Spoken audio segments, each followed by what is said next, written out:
Caros amigos, Aristóteles, um filósofo e sábio grego, nascido no ano de 384 a.C., dizia que o homem é, por natureza, um animal social. Ele precisa de outras pessoas porque é um ser carente. Assim, precisa de outras pessoas para se sentir pleno e feliz. A antropologia também nos diz a mesma coisa. O homem é um ser gregário, ou seja, ele vive em grupo, em bando, em companhia, com companhia. Isso é da sua natureza, está intrínseco em cada criatura. Justamente essa necessidade de estar com outras criaturas da mesma espécie, né, o ser humano, para que possa se realizar, possa se sentir pleno. Por que estamos lembrando disso? Porque a solidão faz mal.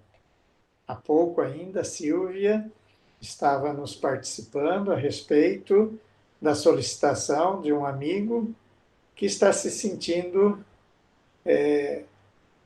com dificuldade nesse isolamento, está precisando de amigos por perto, pessoas por perto, conversar com as pessoas para que não caia na solidão.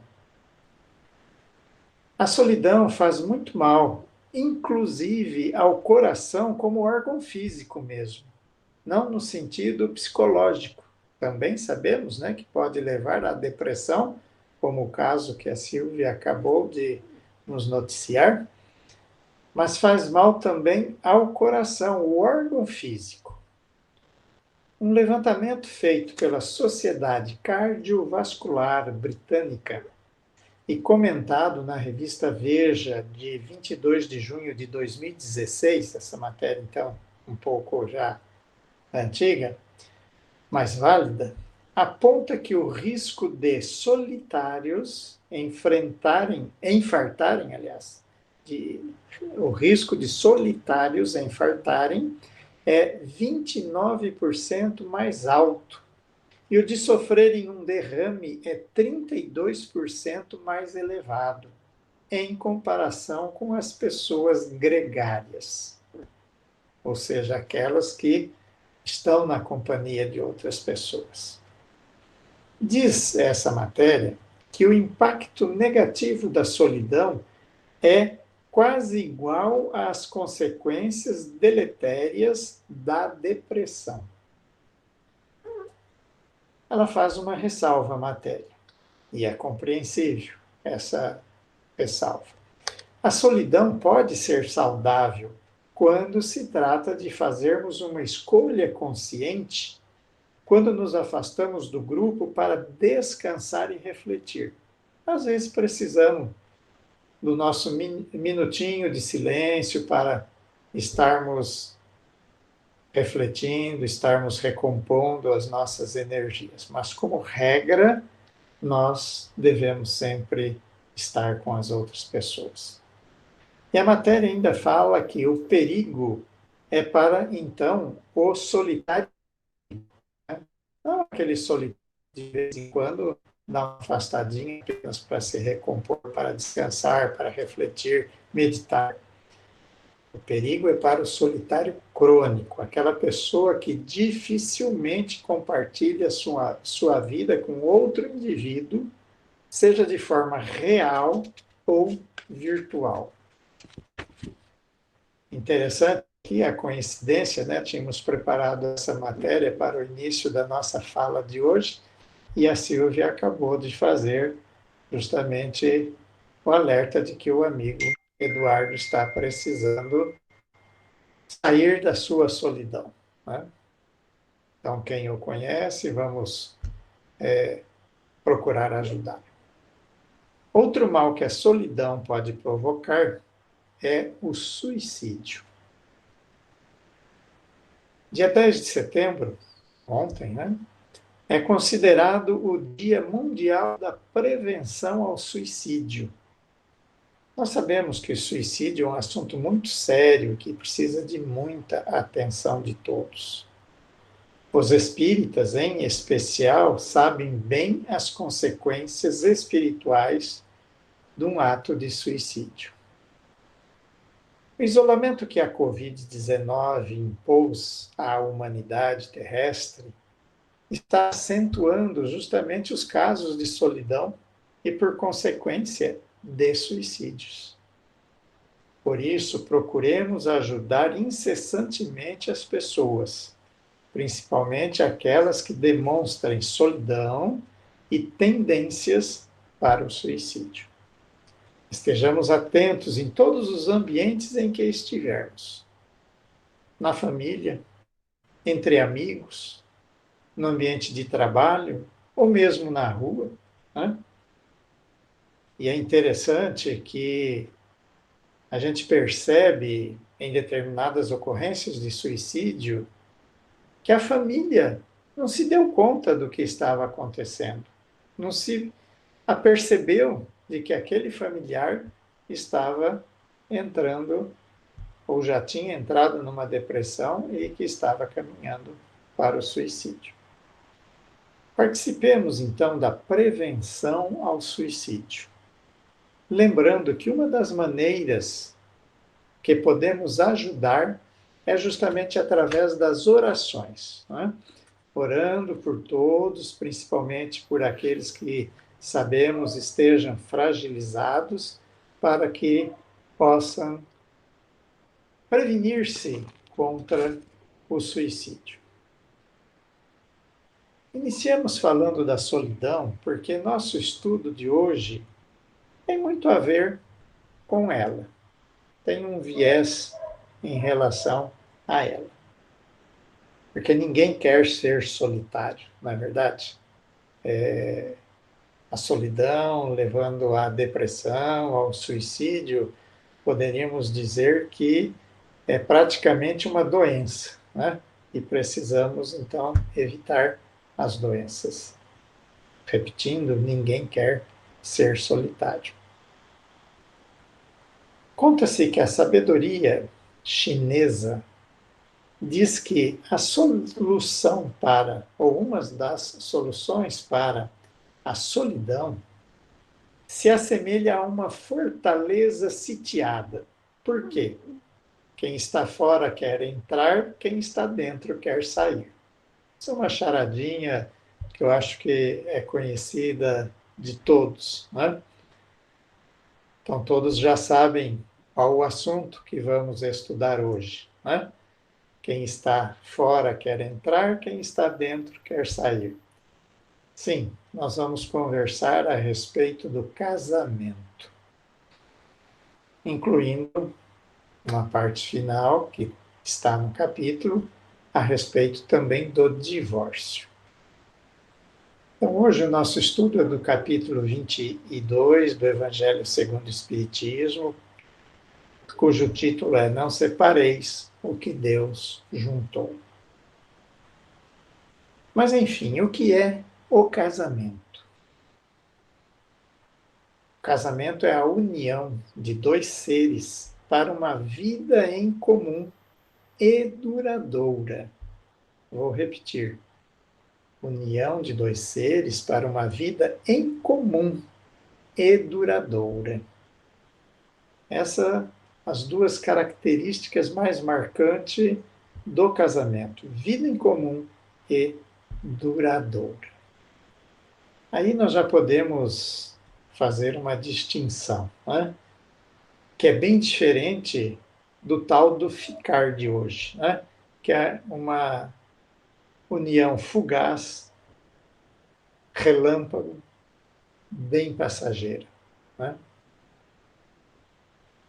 O casamento é uma das instituições mais complexas da sociedade humana. Todos que são casados ou já tenham passado pelo casamento sabem exatamente o que significa essa afirmativa que acabei de fazer. Casamento é uma das instituições mais complexas da sociedade humana. Por isso, justamente, as dificuldades de compreendê-lo, né, compreender o casamento, e mais ainda e principalmente de vivenciá-lo. Porque sabemos que o casamento, né, o convívio num casamento é uma experiência, um desafio bastante grande. Na parte da legislação dos homens, né, na parte civil, há uma vasta legislação para cuidar justamente desse instituto, né, do casamento. Desde a Constituição Federal, nossa lei maior, Código Civil, e aí vem uma gama de outras tantas leis que disciplinam questões relacionadas ao casamento, né? Uma das que uma das leis que volta e meia vem à tona é a Lei Maria da Penha, né? Às vezes chamada de Lei da Maria da Lenha, né? Justamente uma alusão à questão que essa lei visa proteger em relação às mulheres. Mas, enfim, na parte civil, na lei dos homens, há uma série de legislação. E essa legislação, nós sabemos que ela é mutável, né? Ela muda com o passar dos anos. Muda também, ou é diferente em relação às diversas localidades, né? De um país para outro, às vezes tem muita diferença em relação a esse instituto, né? E aqui estamos falando apenas do casamento civil, né? Não estamos abordando a questão do casamento religioso, né? Até porque nós sabemos que na doutrina espírita não há essa previsão de ou essa realização de casamento espírita, né? As outras religiões têm a previsão desse ritual, né, do casamento religioso, mas no Espiritismo não temos o casamento, a celebração de casamento religioso. Um exemplo de alteração da legislação ao longo do tempo e influenciando, então, as relações de um casal é justamente a questão do adultério. Até 2005, o adultério era crime. A partir, então, de uma alteração na legislação ocorrida em 2005, o adultério deixou de ser crime. Antigamente, como era considerado crime, trazia uma série de consequências, né, bem mais graves para o casal no sentido civil, né, porque, obviamente, no sentido moral, no sentido espiritual, quer a nossa lei civil considere ou não como crime, as consequências em termos espirituais, morais, continuam a mesma, né? Mas, como o adultério deixou de ser crime, não deixou de gerar polêmicas.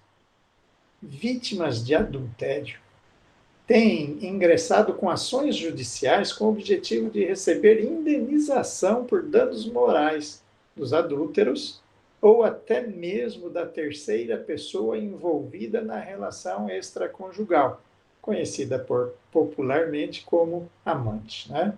Ou a amante, né? Então veja que interessante, né? A legislação mudou, por consequência, trouxe também um outro viés para a questão, né? Então, continua o judiciário sendo acionado para resolver as questões. Mas, enfim, foi só uma exemplificação de mudança da legislação, né? há não muito tempo, a mulher, para trabalhar, ela precisava de autorização do marido, né? Além da forma tradicional que conhecemos para o casamento, né? A chamada de papel passado, né? Os antigos diziam assim: casou-se de papel passado, ou seja, casou-se bonitinho lá no cartório civil, como prevê a legislação, né? Além dessa forma, hoje temos também a figura da união estável, né? Prevista também na legislação, que praticamente hoje equivale ao casamento.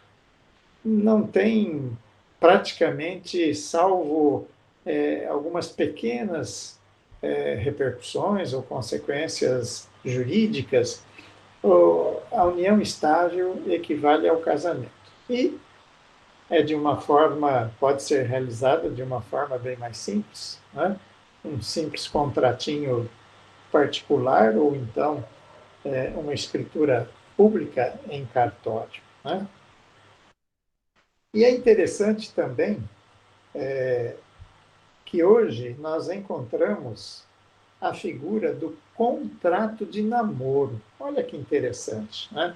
Contrato de namoro. Mas esse contrato de namoro, pelo que podemos perceber, são para aquelas pessoas que desejam se esquivar das responsabilidades e das consequências do relacionamento. Que a gente vê que o casal está junto, pratica uma série de atividades juntos, né? Mas não querem que isso principalmente influencie a questão patrimonial. Então, correm para fazer um contrato de namoro para dizer assim: olha, nós estamos juntos, mas não é uma união estável. E vem o judiciário e fala então em namoro qualificado, que é uma situação muito semelhante, a situação de convívio, muito semelhante à união estável, mas sem demonstração da intenção de constituir família. Então, aí o judiciário entende que é um namoro qualificado e reconhece que não há repercussões em termos principalmente patrimonial. Tudo isso estou comentando para a gente mostrar assim como a legislação civil, né, a legislação dos homens, muda ao longo do tempo. Né? Ela vai se adaptando aos costumes. Né? Sociedade, os homens mudam a forma de encarar a relação conjugal e a legislação vai se adaptando. Né?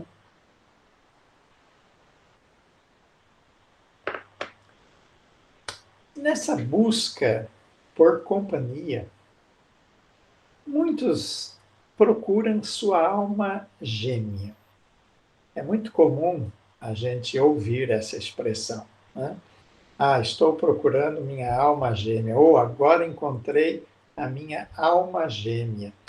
E muitas pessoas realmente entendem dessa maneira, que existiria uma criatura que está predestinada a nós para que nos unamos a ela de uma maneira particular e fatal. E nessa busca pela alma gêmea, num dos seus livros, numa das lições de um dos seus livros, o Simonetti diz assim: a pessoa procura a alma gêmea e acaba encontrando a algema. Trocadilho e brincadeiras à parte, voltemos à questão da teoria das almas gêmeas. Seria uma verdade, essa teoria realmente é verdadeira, né? Nós temos a alma gêmea. Então vamos nos socorrer das instruções dos Espíritos contidas lá em O Livro dos Espíritos. Se nós formos buscar nas questões 298 e 303 do Livro dos Espíritos, nós vamos encontrar as seguintes afirmativas em relação à alma gêmea. Não existe união particular e fatal entre duas almas. A união existe entre todos os espíritos segundo a perfeição que adquiriram. Quanto mais perfeitos, mais unidos. A teoria das metades eternas é uma figura que representa a união de dois espíritos simpáticos.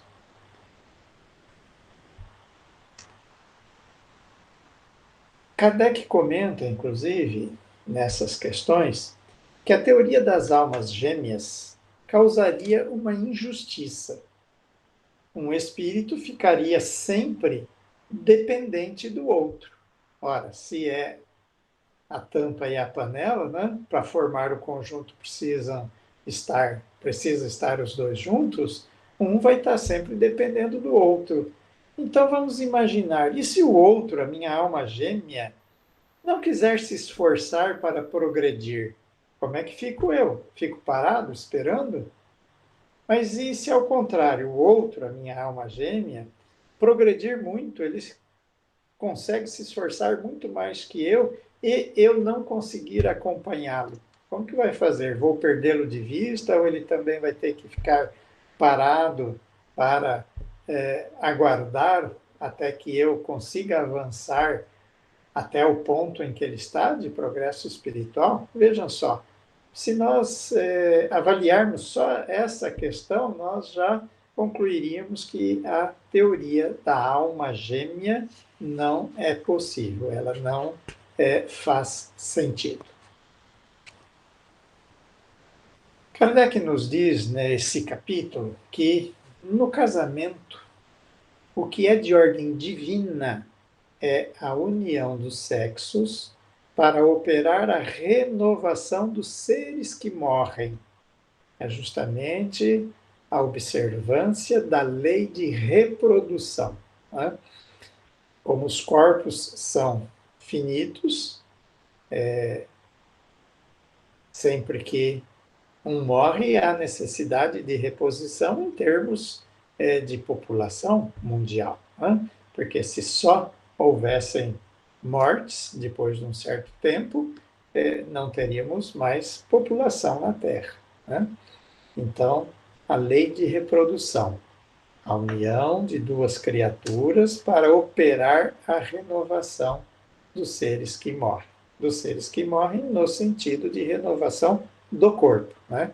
Porque o espírito nós sabemos, né? O espírito não procede do espírito, é Deus que cria, né?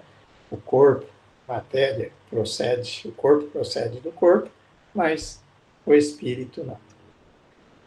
Mas na união dos sexos, ao lado dessa lei divina material, ou seja, da lei de reprodução, comum a todos os seres vivos, há uma outra lei divina, essa imutável, exclusivamente moral, que é a lei do amor.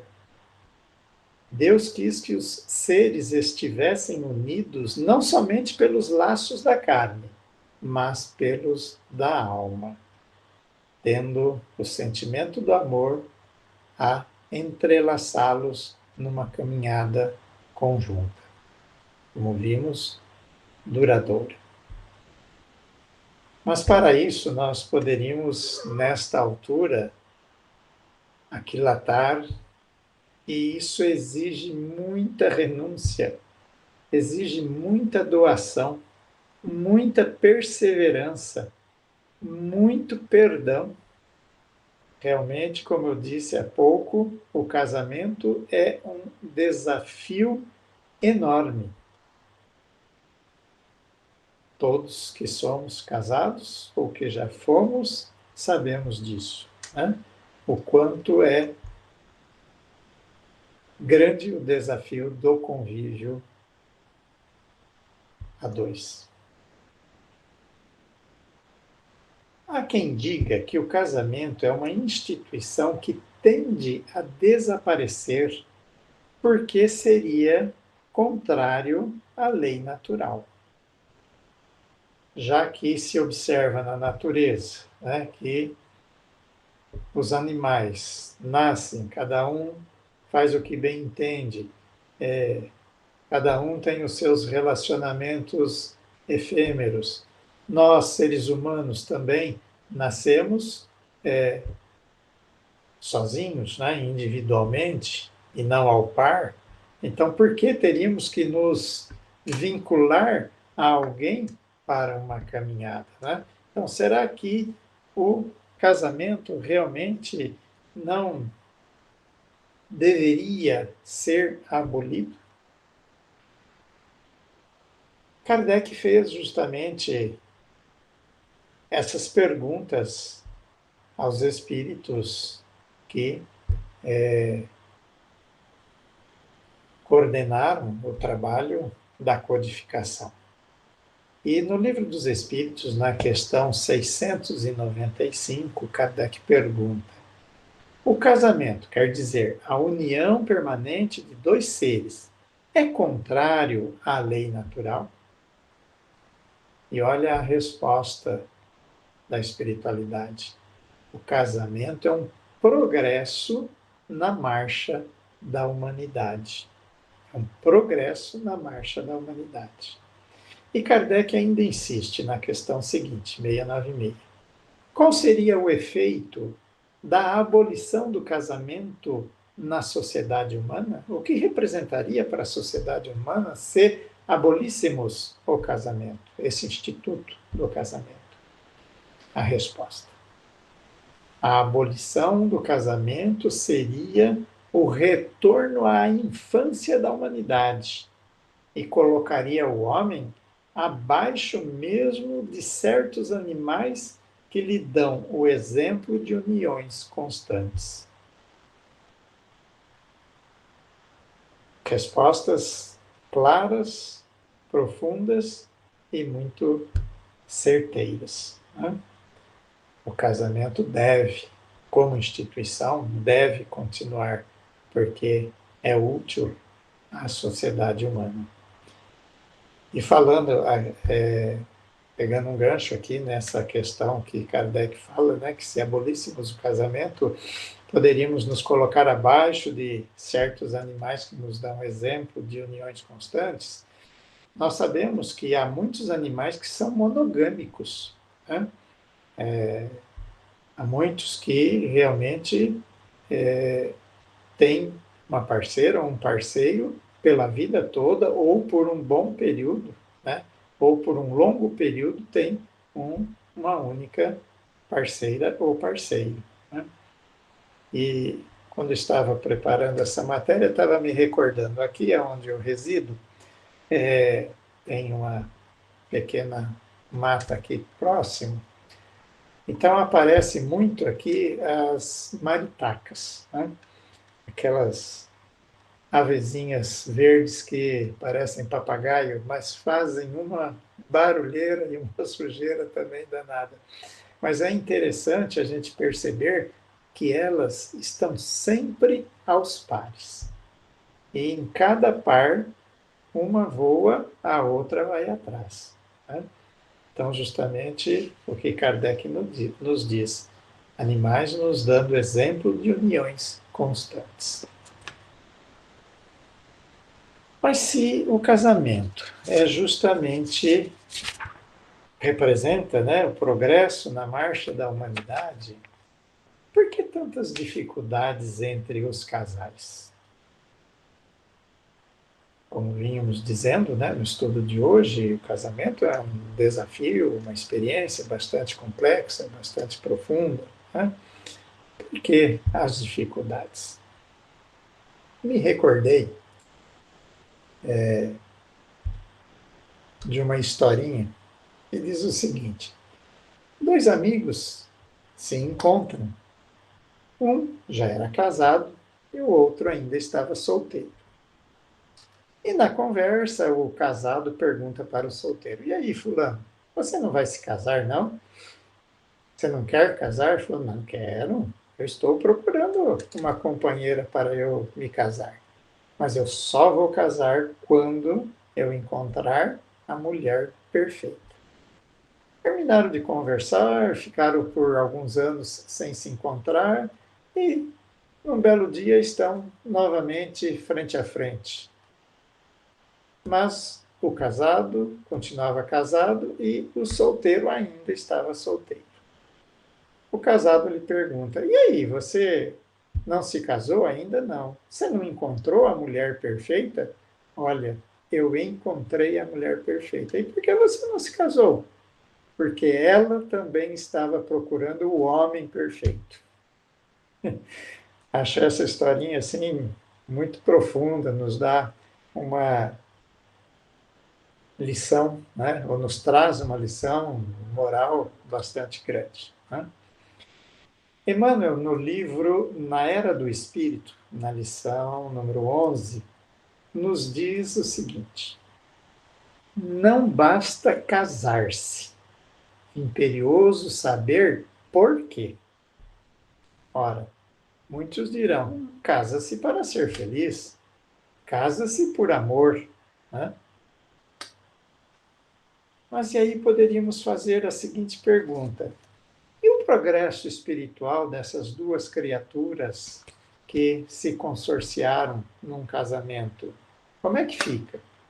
Porque nós sabemos que o casamento, por vezes, ou como regra, né, na maioria das vezes, é um instrumento de reajustes, de resgates, de acertos de contas entre aquelas duas criaturas que formam o casal. A união não é para mero deleite, como se fosse uma situação estanque que vai nos possibilitar uma felicidade e uma tranquilidade sem exigir nada mais. Né? O casamento é justamente para o progresso de ambos. É lógico que, se dentro da caminhada for possível encontrar uma felicidade, ótimo, realmente isso é muito positivo. Né? Mas antes de tudo, nós sabemos que o casamento precisa realmente de cultivo.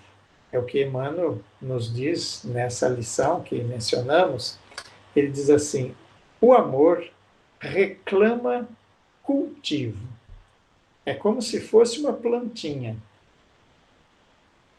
A semente foi plantada, desabrocha, vem a lume a planta, mas ela precisa ser cuidada. Ela precisa ser regada, a terra precisa ser revolvida de quando em quando. Se aparece uma praguinha, precisa combater, porque se a gente não combater a praga, ela toma conta e mata a planta. Né? O casamento é assim também. De vez em quando surgem algumas pragas, vamos dizer assim, como na planta, que começa a minar a resistência daquele ser, no casamento daqueles dois seres. Então precisa realmente cultivo. Não basta apenas as criaturas no casamento se suportarem, como às vezes a gente erroneamente pensa, né? Já que estou junto, não posso me separar, vou suportar, porque daí cumpro o meu compromisso. A respeito disso, o Richard Simonetti, na lição 39 do livro Atravessando a Rua, conta o caso de uma senhora que, embora levando uma vida proveitosa em termos de realizações, tinha um único problema: o seu marido, com quem vivia às turras porque ela o achava ranzinza demais. Ao desencarnar, seu mentor espiritual lhe apontou: minha filha, você levou existência proveitosa, traz bela bagagem de realizações, mas tem um problema grave, um compromisso não cumprido, seu marido. Como? Interrogou a senhora com estranheza. Não fui fiel, não o suportei durante quase meio século. Eles tinham ficado casados 48 anos. O mentor lhe respondeu: esse é o problema. Você o suportou apenas. No entanto, o seu compromisso era harmonizar-se com ele, superando antigas mágoas remanescentes de convivência anterior.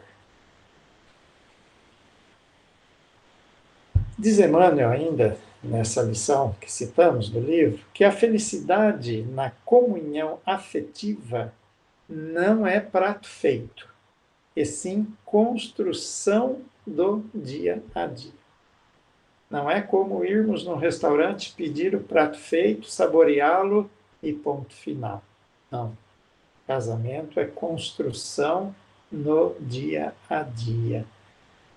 Cada dia a gente coloca um tijolinho lá na parede que representa a construção do nosso casamento.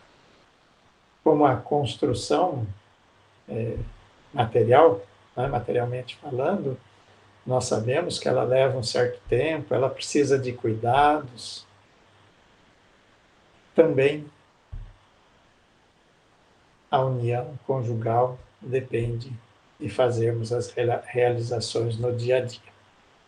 Quem ama efetivamente sabe tolerar e perdoar. Obviamente, se ama, vai se dedicar ao seu parceiro, à sua parceira. Mas precisa colaborar para o crescimento do outro. Porque não é uma questão apenas de tolerar, de ser no sentido de ser conivente. Precisa colaborar para o crescimento do outro. Precisa ajudar com respeito, mas também com firmeza. Porque em determinadas situações, ou determinadas situações na relação, exige um posicionamento firme para a correção de rumos, né? Então, tudo isso precisa ser bem avaliado para que o casamento produza bons frutos, né? Emmanuel também nos diz assim: basta que cada cônjuge se lembre de que as frustrações são recíprocas. Minha companheira não é uma princesa, como talvez eu gostaria. Eu não sou o príncipe que ela gostaria, com toda a certeza. Então, cada um precisa olhar para os seus próprios defeitos, já que não somos perfeitos, né? Nós precisamos olhar, identificar os nossos defeitos, as nossas imperfeições, para procurar trabalhá-las, né? Em benefício da união, em benefício do casal, em benefício da família, né? Se nós conseguirmos fazer isso, com toda certeza, caminharemos com mais acertos na nossa união conjugal, no nosso casamento. Mas, e se o casamento não der certo? Como é que vamos fazer? Pode separar, ou como a senhora da historinha, vai suportar até o final. Nós sabemos também que o Espiritismo não sanciona, ou seja, não aprova a indissolubilidade do casamento. Casou, não pode mais separar. Não.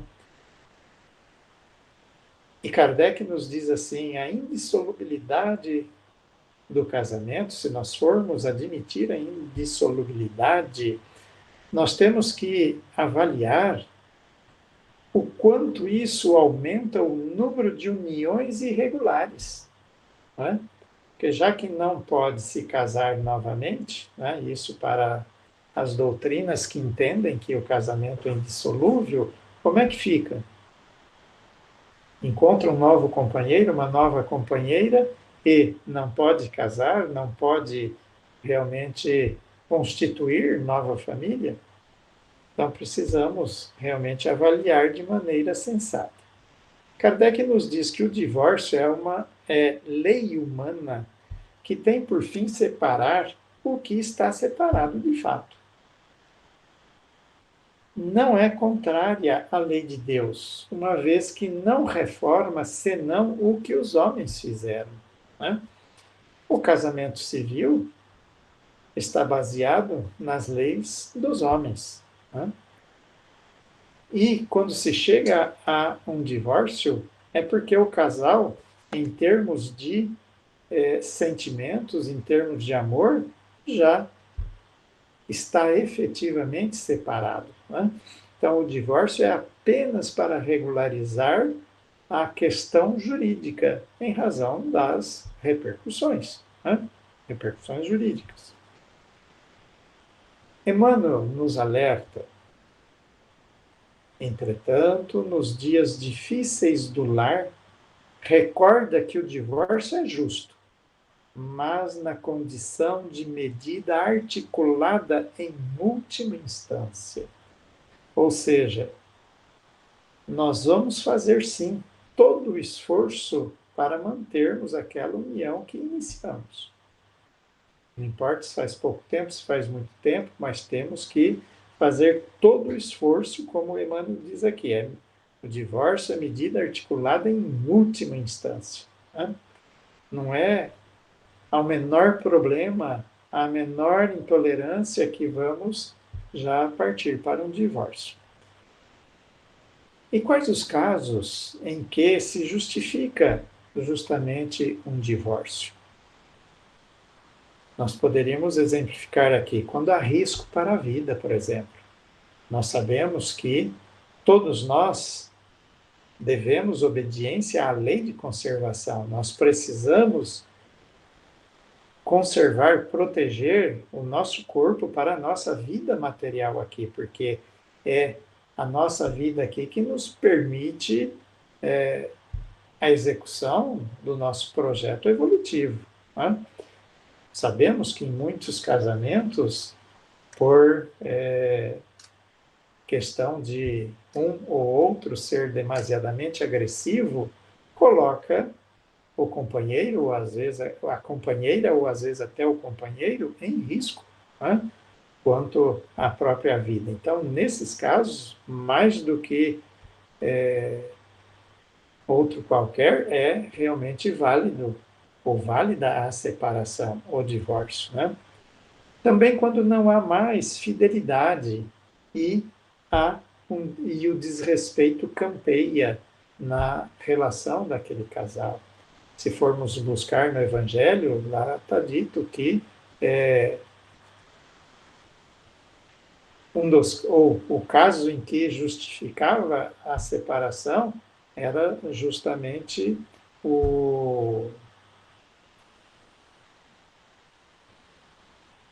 me fugiu a palavra aqui agora, quando há traição. Né? Então, nesse caso, é que é permitida a separação. Isso está lá no Evangelho. Né? Mas aqui, então, traduzindo, quando não há mais fidelidade, quando não há mais respeito. Né? Não faz sentido o casal continuar junto a pretexto de justamente manter-se a indissolubilidade do casamento. Né? Emmanuel ainda diz que ninguém deve ou pode aceitar a criminalidade em nome do amor. Ninguém pode aceitar a criminalidade em nome do amor, porque não faz sentido, né? Dada todas as nossas responsabilidades perante as leis divinas. Né? E ele arremata a questão do divórcio dizendo assim: é lícito adiar o compromisso, quando necessário, em último caso, em última instância, mas sabendo que é moratório. Né? Aquele compromisso que tínhamos e que não conseguimos, por N circunstâncias, levá-lo até ao final, se o adiarmos, depois, mais adiante, em outra reencarnação, teremos que retomá-lo para terminá-lo. Né? Voltando ao exemplo material da construção de uma casa, se nós fizemos o projeto, iniciamos a construção, já levantamos as paredes, cobrimos, mas ainda não colocamos porta e janela, se eu largar lá essa casa, ela não vai estar em condições adequadas para oferecer habitação às pessoas. Eu terei que voltar e terminá-la. Né? Quando Jesus disse: "Vós não separeis o que Deus uniu", isso se deve entender da união segundo a lei imutável de Deus, a lei de amor, e não segundo a lei variável dos homens, as leis civis. Se as leis dos homens são variáveis conforme o lugar e o tempo, seria de se concluir, então, que não é válido o casamento civil, já que a lei muda com o tempo, muda de acordo com o lugar, então não é válido o casamento civil? Kardec responde: a lei civil tem por objetivo regular as relações sociais e os interesses das famílias, segundo as exigências da civilização. Eis porque ela é útil, necessária, embora variável. Né? O homem civilizado não pode viver como o selvagem, porque numa união entre duas pessoas, formando então uma família, isso traz um sem número de consequências. Vem os filhos, vem a formação de patrimônio, uma série de coisas. Né? Depois, na velhice, vem a questão da pensão, se um falece, né? Ou quando um falece e o outro permanece. Né? Então, tudo isso precisa ser regulado. E justamente as leis civis que regulam. Né? Eu sempre que a gente estuda essa questão do casamento, eu faço um conselho, assim como a gente também faz para certos clientes no escritório de advocacia, como eu fiz para os meus filhos. Né? Sempre procurar realmente regularizar uma união através do casamento. Por quê? Para justamente dar segurança aos cônjuges. E eu costumo ilustrar com o seguinte: o casal está vivendo, os dois trabalham, a soma do rendimento dos dois é que proporciona um certo nível, né, de vida, de desfrute da vida, das coisas materiais. Um falece. O que vai acontecer com o outro que ficou? Ele, se regularizada a união, ele tem direito à pensão. Se não regularizada e caracterizava uma união estável, embora não formalizada, o que vai ter que fazer? Vai ter que entrar com uma ação no judiciário que vai levar não sei quantos anos para provar que tinha aquela união estável, para depois pleitear o seu direito previdenciário. Né? Então, por que não? Se já está junto, se já uniram esforços e sentimentos, por que não regularizar? Né? A questão de doença. Se precisar de uma hospitalização, de uma cirurgia de emergência, sempre um familiar tem que autorizar. E se estiver só você e a companheira ou o companheiro, como é que faz se não tiver documentada a solução, a questão da união? Né? Com a minha atual companheira, desde que firmamos, depois de algum tempo de namoro, nós fizemos uma escritura pública de união estável. E eu carrego uma cópia dessa escritura no porta-luva do carro. Por quê? Quando a gente sai viajar, se acontecer alguma coisa e ela precisar demonstrar que ela é a minha companheira e ela pode responder por mim, pode assumir responsabilidades em relação à minha pessoa, já estamos com o documento em mãos. Isso é uma questão de previdência. Né? Emmanuel nos diz, arrematando o nosso estudo de hoje, que casar-se é tarefa para todos os dias. Porquanto Somente da comunhão espiritual gradativa e profunda é que surgirá a integração dos cônjuges na vida permutada de coração para coração, na qual o casamento se lança sempre para o mais alto, em plenitude de amor eterno. Cuidemos bem das nossas uniões afetivas, justamente para não sermos solitários. Estejamos sempre dando o nosso esforço para produzirmos um bom casamento, termos uma boa união e disso surgirem sempre bons frutos para todos que estejam à nossa volta. Um abraço a todos.